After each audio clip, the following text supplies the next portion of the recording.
चलिए इधर ध्यान दीजिए। अब हम लोग आ रहे हैं work done by constant force को थोड़ा सा और बेटर वे में समझने की कोशिश कर रहे हैं, जिससे वर्क निकालना आपके लिए बहुत आसान हो जाएगा। ठीक है, और उसका बहुत अच्छा एग्जांपल है ग्रेविटी। ग्रेविटी का वर्क इस चैप्टर के लगभग हर क्वेश्चन में ग्रेविटी का वर्क है। ठीक है, और ग्रेविटी एक कांस्टेंट फोर्स है। वेट जो है कांस्टेंट फोर्स, ठीक है। ग्रेविटेशनल फोर्स कांस्टेंट नहीं है, प्लैनेट और सन का फोर्स कांस्टेंट नहीं है, लेकिन एक ब्लॉक को जो अर्थ खींच रहा है वो कांस्टेंट फोर्स। ठीक है, वो वेरिएबल फोर्स हुआ। वेरिएबल फोर्स का वर्क इसके बाद हम लोग सीखेंगे, अभी पहले कांस्टेंट फोर्स ग्रेविटी का। तो work done by constant force को हम लोग थोड़ा अच्छे से समझते हैं, उसके बाद आपको जो भी क्वेश्चन होगा ग्रेविटी का वर्क वगैरह आप तुरंत देखते ही निकाल लोगे। हर बार डिस्प्लेसमेंट कॉस थीटा वगैरह करने का जरूरत नहीं पड़ेगा। ठीक है, नहीं पहले बताते तो फिर मतलब नहीं होता, थोड़ा उसको क्रॉस प्रोडक्ट भी लगाना चाहिए ना, आना चाहिए डॉट प्रोडक्ट। ठीक है, ध्यान लीजिए, ध्यान दो इधर।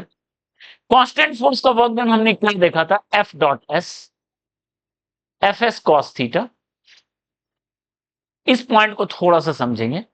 इसको आप दो तरीके से लिख सकते हो, या तो ऐसे लिख सकते हो या ऐसे लिख सकते हो, लिख सकते हो। इसका मतलब क्या है देखो, एस पैरेलल नाम दिए या एफ पैरेलल इंटू एस।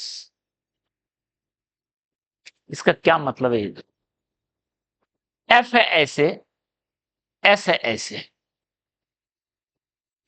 ये है theta, F S cos theta है। आप एफ को दो पार्ट में ब्रेक कर लो। एक पार्ट एफ का किधर है, डिस्प्लेसमेंट के तरफ, और एक पार्ट है डिस्प्लेसमेंट के परपेंडिकुलर। देखो तो एफ को दो पार्ट में ब्रेक कर सकते हैं, वेक्टर है, एक पार्ट ये और एक पार्ट ये, कर सकते हैं। ये होगा एफ कॉस थीटा और ये होगा, अब देख के बताओ, अब दो फोर्स हो गया, एक फोर्स को दो पार्ट में बांट दिया हमने। क्या ये वर्क करने लायक है परपेंडिकुलर? वो तो डिस्प्लेसमेंट के परपेंडिकुलर है, वो तो वर्क नहीं करेगा, सिर्फ यही करेगा ना वर्क। इसलिए अब डायरेक्ट क्या लिखेंगे, फोर्स का वो पार्ट जो डिस्प्लेसमेंट की तरफ है इंटू एस। ठीक है, समझ में आ रहा है? तो वर्क डन सीधा ये होगा। क्लियर है?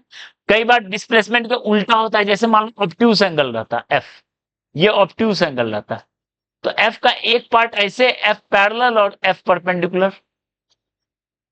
उस केस में क्या लेंगे, इसको नहीं लेंगे, इसको लेंगे, लेकिन वर्क डन यहां हो जाएगा माइनस, क्योंकि उल्टा है, और यहां वर्क डन क्या हो जाएगा, एफ पैरेलल इंटू एस। तो बस अब प्लस माइनस का खेल है, बाकी फोर्स का परपेंडिकुलर वाला पार्ट काम आएगा, फोर्स का परपेंडिकुलर वाला पार्ट काम आएगा।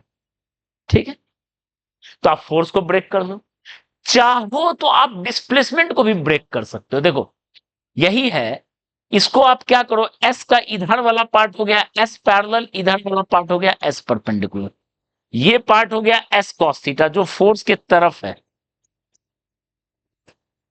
एक पार्ट हो गया फोर्स के तरफ और एक पार्ट हो गया फोर्स के परपेंडिकुलर। ये दिख रहा है क्या आपको, देखो तो। उससे पहले हम फोर्स को डिवाइड किए थे, अभी क्या कर रहे हैं, डिस्प्लेसमेंट को डिवाइड कर दे रहे हैं। ठीक है, तो बताओ कौन सा डिस्प्लेसमेंट फोर्स के लिए, वर्क के लिए रिस्पॉन्सिबल है, ये तो नहीं है, ये तो परपेंडिकुलर हो गया, यानी वर्क डन सीधा हो जाएगा एफ इंटू,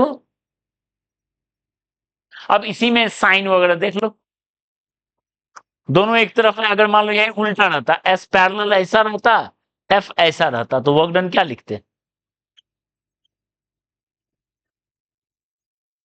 क्लियर है, समझ में आ रहा है?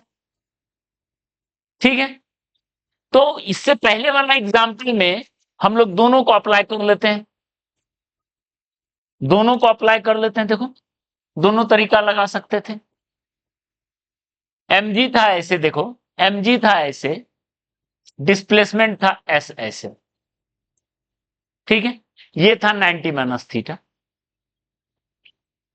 एमजी को ब्रेक करो तो एमजी साइन थीटा और एमजी, ऑलरेडी एमजी को ब्रेक करना हम लोग जानते हैं इंक्लाइन प्लेन पे। तो बताओ वर्क डन क्या हो जाएगा, MG sine theta into S, वो पार्ट, और एस साइन थीटा किसके बराबर था, एच के बराबर।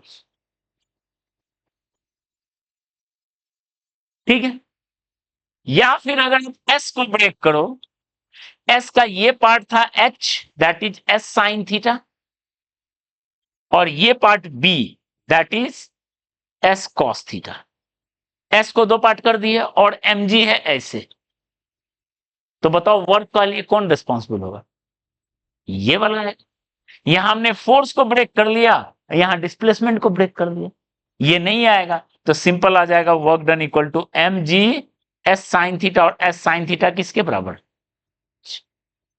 मिल गया। तो चाहो तो आप फोर्स को ब्रेक कर सकते हो, चाहे डिस्प्लेसमेंट को ब्रेक कर सकते हो। ठीक है, वर्क डन बाय ग्रेविटी सीधे एम जी एच आया, एच पे डिपेंड कर रहा है, वो किस पे डिपेंड कर रहा है, एच पे डिपेंड कर रहा है, हाइट पे डिपेंड कर रहा है। ऐसा रास्ता है मायने नहीं रख रहा। आप ही बताओ इस क्वेश्चन में अगर ऐसा एच हाइट का इंक्लाइन ऐसा रहता, या ऐसा रहता, या ऐसा रहता, theta one, theta two, theta three, S three, S two, S one, ये एच यहां से चला है, तो बताओ वर्क डन बाय ग्रेविटी हर केस में कितना आ जाता, एम जी एच ही आ जाता, क्योंकि आप बोलोगे S one sine theta one, S two sine theta two, S three sine theta three, सब क्या आएगा बताओ, सब बार तो वही आ रहा है, S sine theta, S sine theta, S one sine theta two one, S one S two sine theta two, S three sine theta three, सब किसके बराबर होता, एच। तो work done M G H, clear है। तो work done by gravity सिर्फ किस पे डिपेंड करता है, कितना वर्टिकल हाइट चला है। ध्यान दो इधर इस पॉइंट को, वर्क डन बाय ग्रेविटी सिर्फ किस पे डिपेंड कर रहा है, कितना वर्टिकल हाइट चला है, कौन सा रास्ता चला है मायने नहीं रख रहा है। इनफैक्ट ऐसा भी ट्रैक डाल दो, ऐसा भी ट्रैक डाल दो, यहां पहुंच गया, ये एच उतरा है, तो वर्क डन बाय ग्रेविटी कितना हो जाएगा, एम जी एच। ये इनिशियल लेवल है, ये फाइनल लेवल। ठीक है, समझ में आ रहा है। अगर वो एच हाइट उतरा है, चाहे कैसे रास्ते से उतरा है मायने नहीं रख रहा है, work done by gravity M G H. Okay, उल्टा ले लो, अगर ये इनिशियल है ये फाइनल, मतलब ऐसा है, मान लो ऐसा ट्रैक में यहां से यहां गया एच हाइट, तो यहां वर्क डन बाय ग्रेविटी हो जाएगा माइनस एम जी एच। सब एच पे डिपेंड कर रहा है, देखो ना एम जी है ऐसे, तो वर्क डन क्या देगा, पॉजिटिव देगा, और यहां एम जी है ऐसे, वर्क डन क्या देगा, नेगेटिव। तो वर्क डन बाय ग्रेविटी सिर्फ डिपेंड कर रहा है कितना वर्टिकल हाइट ऊपर चढ़ा या नीचे आया, पाथ से मायने नहीं रख रहा है। समझ में आ रहा है। ओके, आप एक पेंडुलम है, यहां से रिलीज करो, एक एल लेंथ का पेंडुलम है, यहां से रिलीज करके यहां बॉटम पहुंचा, सर्कुलर पाथ चल रहा, ये इनिशियल लेवल, ये फाइनल लेवल। ठीक है, ये circular path, work done by gravity पूछा जाएगा, क्या लिखोगे, ये देखेंगे कितना हाइट वो नीचे उतरा, पाथ क्या चला है मायने नहीं रखा, एल नीचे उतरा है, तो क्या हो जाएगा। ठीक है, तो work done by gravity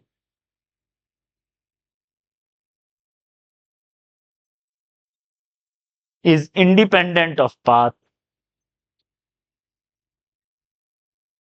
only depends on vertical displacement and work done by gravity simple हो जाएगा प्लस माइनस mgh। डिपेंड करता है वो ऊपर जा रहा है या नीचे जा रहा है, ये बात समझ में आ रही है। प्लस माइनस mgh डायरेक्ट लिख दोगे, पाथ से कोई मतलब नहीं है। In fact work done by constant force, work done by constant force, कोई भी कांस्टेंट फोर्स का इज इंडिपेंडेंट ऑफ पाथ।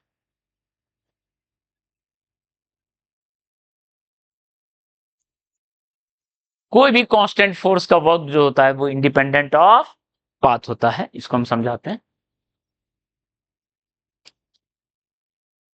ठीक है, ये पॉइंट समझ में आया, ये डिस्कशन। तो अब ग्रेविटी का वर्क डन में आपको दिक्कत नहीं होना चाहिए, सीधे mgh। ओके,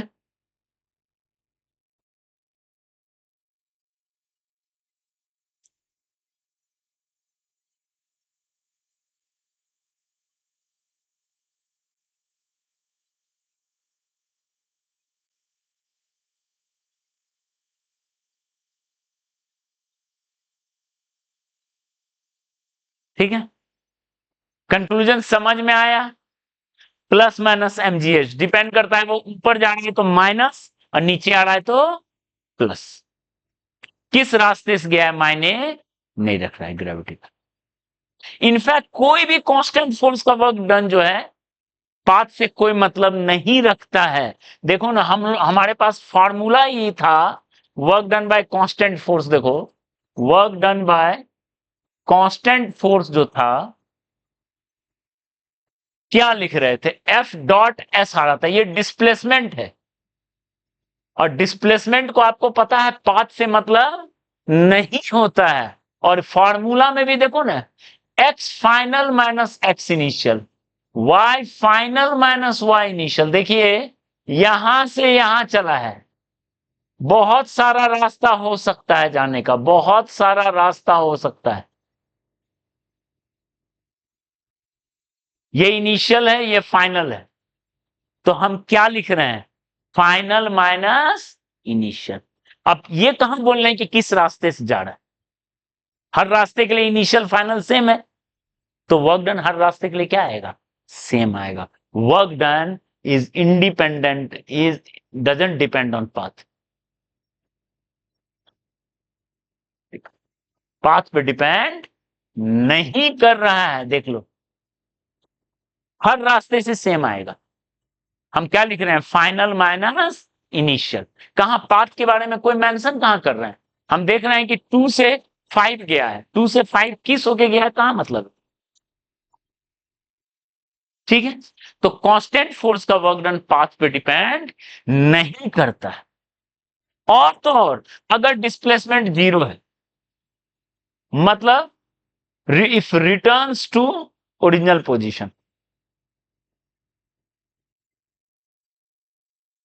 अगर लौट के अपने पोजीशन आ गया, घूम के अपनी जगह पे आ गया, तो डिस्प्लेसमेंट क्या हो गया। तो अब बताओ वर्क डन क्या होगा।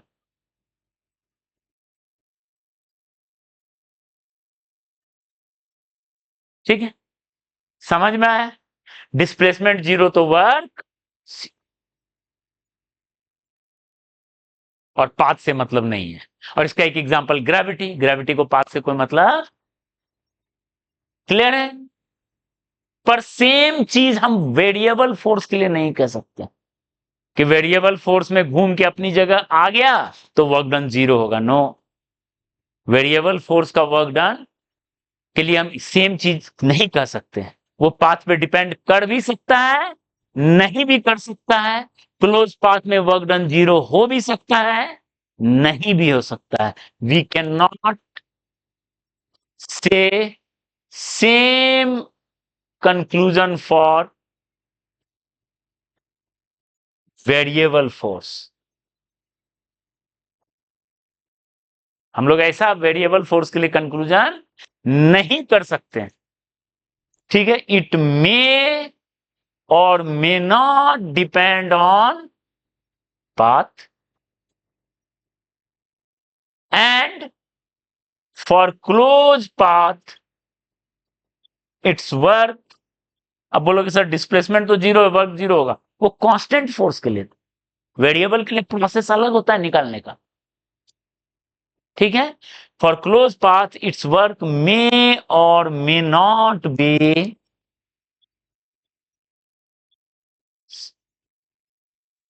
हम लोग ऐसा वेरिएबल फोर्स के लिए नहीं कह सकते हैं, समझ में आ रहा है? ओके,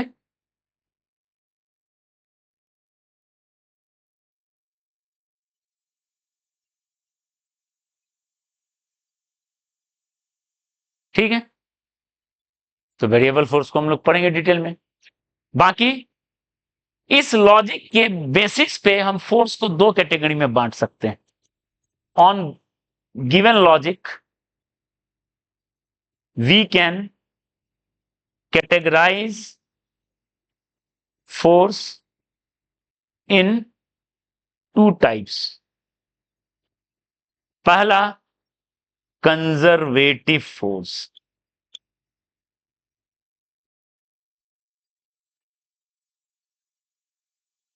कंजर्वेटिव फोर्स जिसका work done always independent of path, always independent of,